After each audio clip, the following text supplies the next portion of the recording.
आचार्य महाराज बता रहे हैं अगले श्लोक में कि किस समय आत्मा का उपकार होता है और शरीर का किस समय अपकार होता है। किस समय आत्मा का अपकार होता है और किस समय शरीर का उपकार होता है। इस श्लोक में यही बताने जा रहे हैं कि ऐसी कौन सी क्रियाएं हैं जिनमें हम तल्लीन रहते हैं, उस समय हमारी आत्मा का उपकार होता है। हमारे आत्मा के उपकार करने वाला कौन सा कार्य है जिससे आत्मा का उपकार होता है, उस सब बातों को बताने के लिए है 19 नंबर श्लोक आ रहा है। इसमें आचार्य महाराज बताने वाले हैं, इसका उच्चारण करें। यज्जीवशोप यज्जीवशोप काराय काराय यज्जीवशोप काराय यज्जीवशोप काराय तद। देखो यहाँ केवल व्यंजन है, सुर नहीं है, मुख बंद। क्या है? तद। दादा है, क्यों? सुर नहीं है तो ऐसा आधा मुख बंद हो जाए। तद तद देहस्याप देहस्याप कारकम कारकम तद्देहस्याप कारकम तद्देहस देहस। ईश्वराघात होगा साका। देहस तद्देहस तद्देहस्यापकारकम तद्देहस्यापकारकम यद यद देहस्योप देहस्योप काराय काराय यद्देहशोपकाराय यद्देहशोपकाराय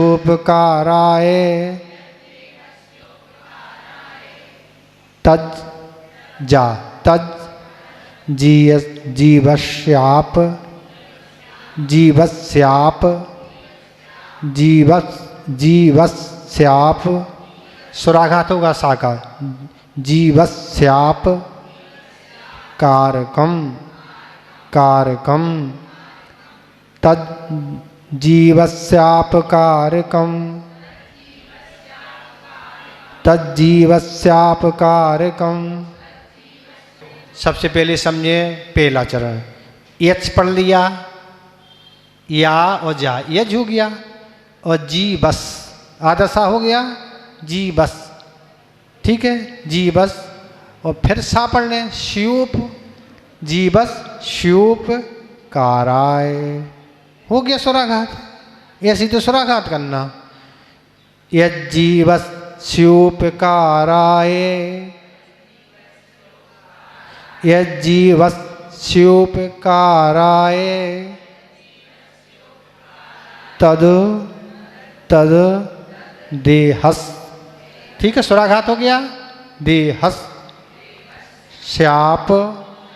ये सुराघात कर लेते हैं, 2 बार पढ़ लिया तो सुराघात हो गया। श्याप कारकम कारकम तद्देहस्याप कारकम तद्देहस्याप कारकम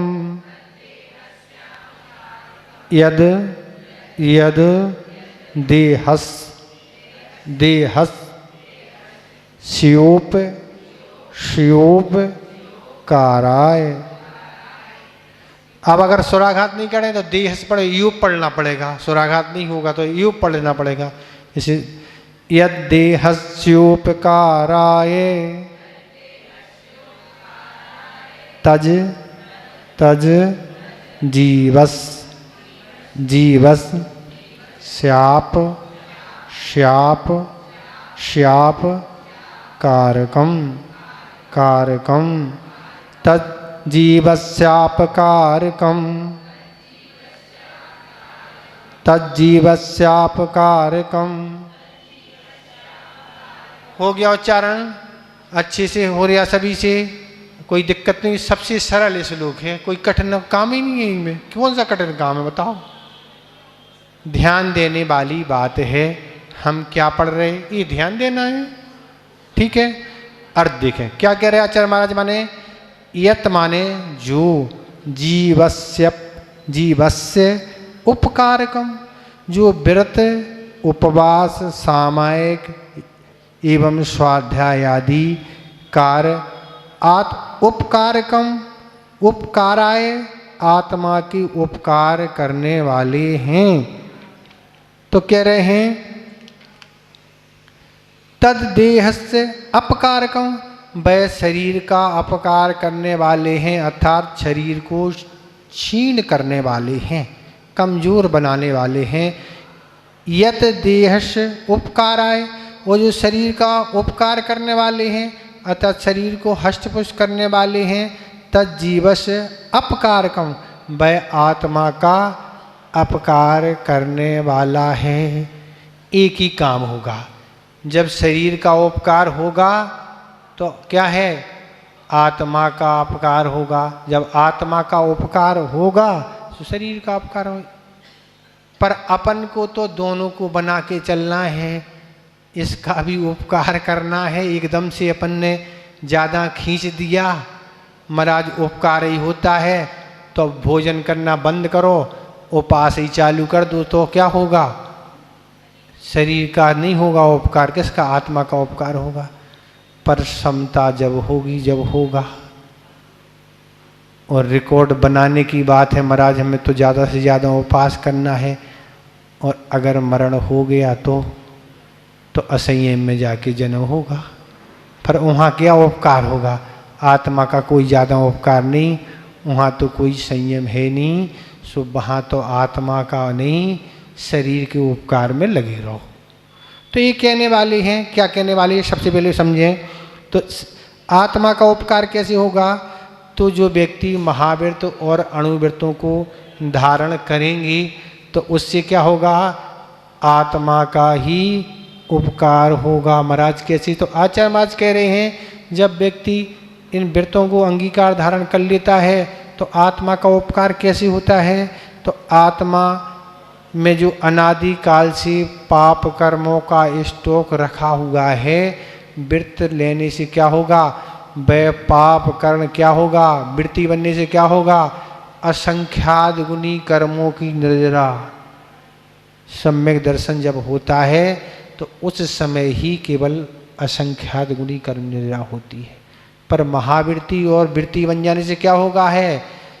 24 घंटे असंख्यात गुनी आप पानी कुएं से निकाल रहे हैं, एक बाल्टी निकालने में पसीना पसीना हो जाती। कितनी हापी भारती महाराज, बहुत दिक्कत हो रही, यहाँ से खींचो फिर छानो फिर वहाँ ले जाओ। और अगर आपने वही मशीन से खींचा तो कितना है? 20 मिनट के अंदर 1000 लीटर की टंकी सिंटेक्स की। यूँ आपको कुछ नहीं करना, बस बटन ऑन किया।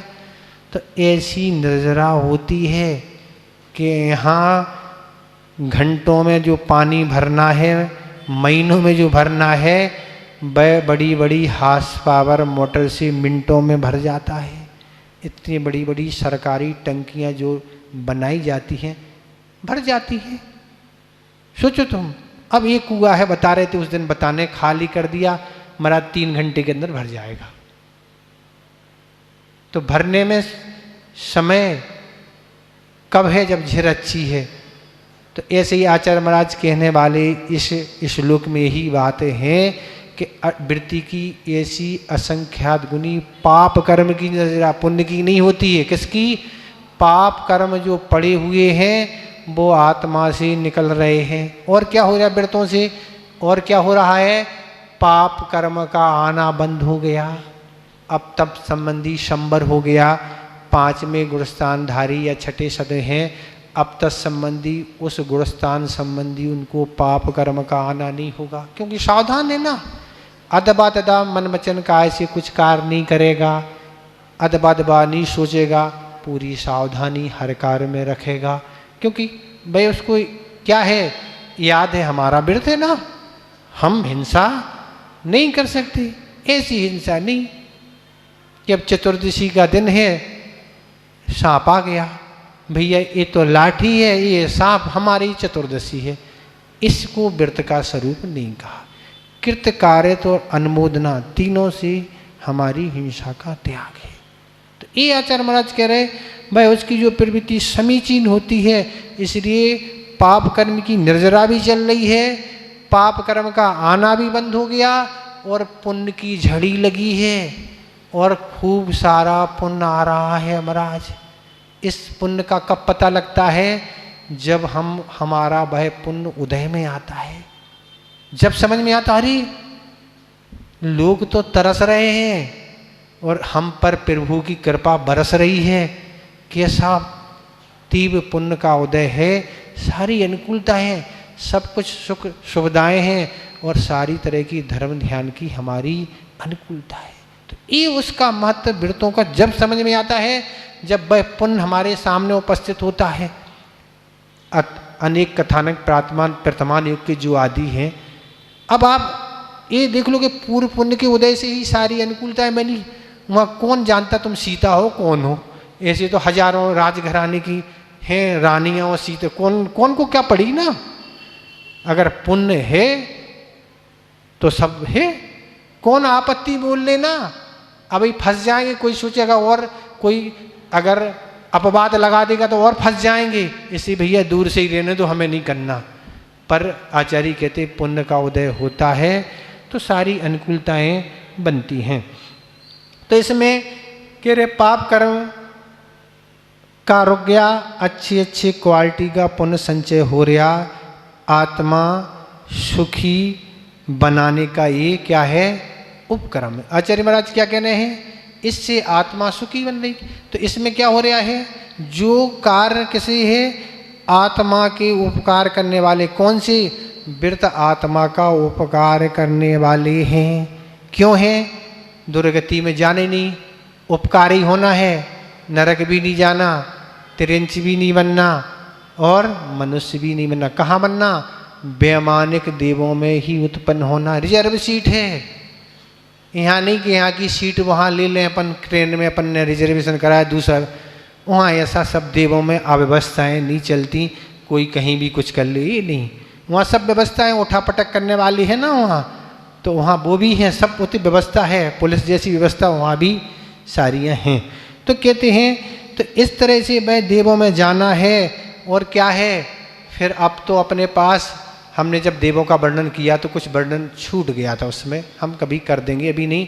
अणमा आदि रिद्धियाँ होती हैं देवों के पास, 8 प्रकार की रिद्धियाँ होती हैं। कितना बड़ा शरीर बनाना बना लो, कितना छोटा बनाना छोटा बना लो, यहाँ बैठे बैठे तुम्हें क्या छीना छी लो, ऐसा हाथ करोगे वो हाथ ना बढ़ गई आप छीलेंगे। जिस तरह आप धरती पर चलते हो इस तरह रिद्धि है वह पानी पर चल सकती, कोई समस्या नहीं। ऐसी 8 प्रकार की रिद्धियाँ देवों में होती हैं, बस क्या आप जाने। और 10 प्रकार के कल्प वृक्ष हैं ही, सो अब कमाने धमाने वाली कोई बात है ही नहीं, कोई संकलिश की बात नहीं कि मद्दा चल रहा है कि ये है और कि कोरोना काल, कोई है ही नहीं। होते तो हमेशा ही सुख सुविधाएँ हैं। तो इस तरह से समोषण में जाके भगवान की दिव्य दमी सुन सकते हैं, आराम से बैठो, क्या पूछना, जो पूछना सो पूछते चले जाओ ना। भगवान हमारे कितने भाव शेष हैं पूछ लो, बता दे रहे 1 मिनट में कितने हैं। अब भगवान हमारे इतने भाव शेष हैं, पर हम ऐसा कौन सा पुरुषार्थ करें कि जल्दी से जल्दी चले जाएं, वो भी बता देंगे भला, बस ऐसा ऐसा कार्य कर लो, तुम्हारे ये भाव इस कारण क्षय होके तुम्हें मोक्ष हो जाए, बस काम हो गया। आज तो अपना कितना हीन पुण्य है, ना अवधि ज्ञानी है, ना महापर ज्ञानी है, ना केवल ज्ञानी है, कोई बताने वाला नहीं है। आगम है अपने पास, बस इतनी ही है। अब आगम के बारे में भी जिन्हें पढ़ने और सुनने की रुचि नहीं, अब उनका तो भाग गई खराब, समझे ना। क्यों, उन्हें उसमें भी रुचि नहीं है। अब इनके पास कौन सा है, मोबाइल है महाराज, हम तो सब गूगल पे ये सब चीज़ें मिलने वाली कहीं दुनिया में नहीं है। आचार्य भट्टिकर महाराज ने मूलाचार में उल्लेख किया है, जिस प्रकार सुई में अगर अपन ने धागा डाल दिया तो धागा डालने से वह सुई गुम नहीं सकती, कहीं भी गुम जाएगी तुरंत, देखो ये डली, धागा के कारण तुरंत मिल जाएगी, पर उसमें धागा नहीं डला होगा तो ढूंढना मुश्किल है। इसलिए अगर आपने क्या है धागा रूपी स्वाध्याय किया है, क्रिया की हैं, पुण्य का संचय किया है, तो आप कोई भी गति में घूमने वाले नहीं हैं, दुर्गति में जाने वाले नहीं हैं। नहीं तो स्वाध्याय के अभाव में हमें विवेक ही नहीं है, हमारे लिए हितकारी क्या है अहितकारी कोई जान नहीं, बस करते ही चले जा रहे हैं। महाराज जो सुना है जो करते चले जा रहे हैं। क्या सुना? जो सुना किसने सुनाया? किसी ने भी सुना दिया। तो ये कोई विवेक नहीं है। विवेक क्या है? आगम में जो आचार्य ने वर्णन किया वह हमारे लिए ही सभी सब कुछ अच्छा है। अथवा तथवा किसी ने कुछ दिया हम मान लेंगे, वो कोई आगम नहीं। आगम तो प्रभु के द्वारा ही जो दिव्य ध्वनि के माध्यम से आया वही आगम है। आज तो वर्तमान में क्या हो रहा है, हिंदी में भी गड़बड़ी हो रही, संस्कृत में गड़बड़ी चल रही है, मिलावट हर जगह चालू है ना, तो इस मिलावट से सावधान रहना चाहिए। आचार्य ज्ञान सागर जी महाराज जी कहते थे हमेशा आचार प्रणीत ही ग्रंथों का स्वाध्याय करना चाहिए, कोई पुस्तक कहीं से उठाए चालू नहीं। जो आगम है आचार्य प्रणीत उनको ही स्वाध्याय करो। वो जो प्रमाणिक हिंदी जिन विद्वानों ने की है, जो विद्वान प्रमाणिक हैं उनके द्वारा ही हिंदी पढ़ो, नहीं तो हिंदी में गड़बड़ी है। तो प्रमाणिक जो पुस्तक आगम है उसके द्वारा आप स्वाध्याय करें तो आपको सही बात मिलेगी, नहीं तो आपकी क्या है धारणा बदल जाएगी। नहीं, यहाँ तो ऐसा लिखा ना, क्या लिखा है भैया, इसलिए अब से किया जाता है कि भगवान रहते हैं, धूल जम जाती है ना, तो धूल साफ करने के लिए किया जाता है। ये आचार्य महाराज से किसी ने कहा होगा, आचार्य महाराज ने कहा भैया ठीक है तो धूल जम जाती, और कृत्रिम अकृत्रिम चैत्यालय नंदीश्वर होते वहाँ कौन सी धूल है ना, वहाँ क्यों कर रहे हैं आपसे, ये प्रश्न है ना, फिर कहाँ क्यों की जा रही है।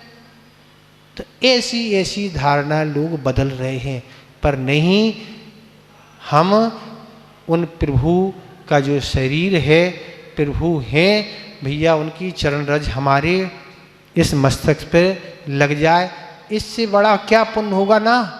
हम प्रभु को स्पर्श कर रहे और उस गंधोदक को हम अपने सिर पर धारण कर रहे, इससे श्रेष्ठ वस्तु क्या होगी दुनिया में।